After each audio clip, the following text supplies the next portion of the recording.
जवान जान हथेली पर रखकर देश की रक्षा कर रहा है, लेकिन देश में उसकी मां और पत्नी असुरक्षित है।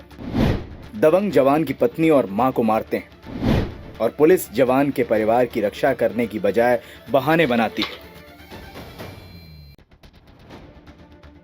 मेरे पड़ोसी कुछ लोग हैं, वो एंटी सोशल एलिमेंट है, असामाजिक तत्व हैं। वो लोग मेरी माँ को परेशान करते हैं, आए दिन गाली गलौज करते हैं, खाना पेट काटते हैं।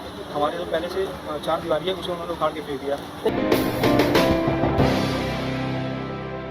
एक जवान जान हथेली पर रखकर देश की सेवा के लिए तैनात रहता है। दुश्मन की गोली उसके जीवन पर कभी भी फुल स्टॉप लगा सकती है। इसे जानने के बावजूद वो मां भारती की रक्षा के लिए डटा रहता है, ताकि उसका देश और देशवासी सुरक्षित रहें।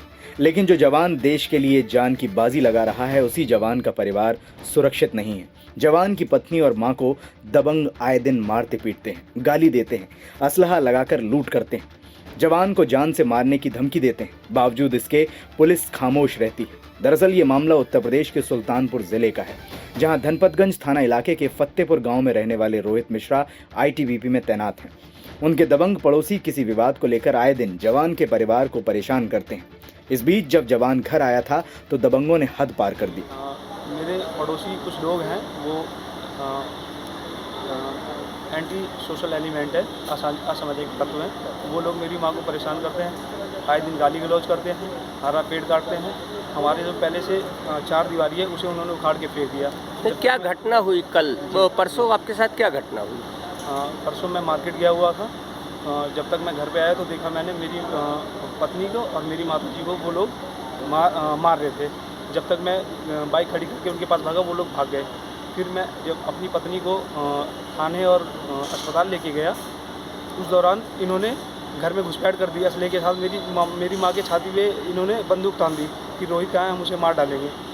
उसके बाद इन्होंने मम्मी से पैसे छीने, मेरा मोबाइल वहाँ से उठा लिया। उसमें मेरे 2 ATM, सैलरी अकाउंट का ATM था, और मेरा मोबाइल को तोड़ दिया है। उसमें मेरी फौज की मेरी जानकारियाँ हैं, उसमें खुफिया NTR और इसरो की जानकारियाँ हैं। वो लोग लेके चले गए वो लोग, और अभी तक उन्होंने मुझे वो लौटाया भी नहीं। उसके बाद मम्मी को धमकी दी, मम्मी को बोला कि जान से मार देंगे सबको।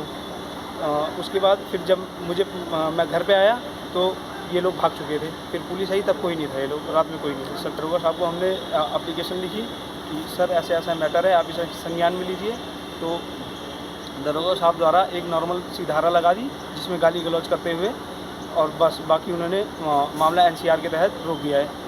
कोई इंक्वायरी नहीं, कोई सुनवाई नहीं की गई। फिर मैं SP कार्यालय में SP साहब के समक्ष आया, इन्हें सारी अपनी व्यथा बताई। तो SP साहब ने दरोगा साहब से बात की, उन्हें बोला कि जाके इनका सारा वापस जैसे स्थिति थी पुनः वैसे ही करवाइए। फिलहाल जवान ने जब मामले की जानकारी SP साहब को दी तो SP साहब ने फौरन एक्शन लिया और दबंगों को ठीक करने के लिए पुलिस को निर्देशित किया। Bureau report, NTTV Bharat. देश दुनिया की ताज़ा तरीन खबरों से रूबरू होने के लिए सब्सक्राइब कीजिए आपका अपना चैनल NTTV भारत।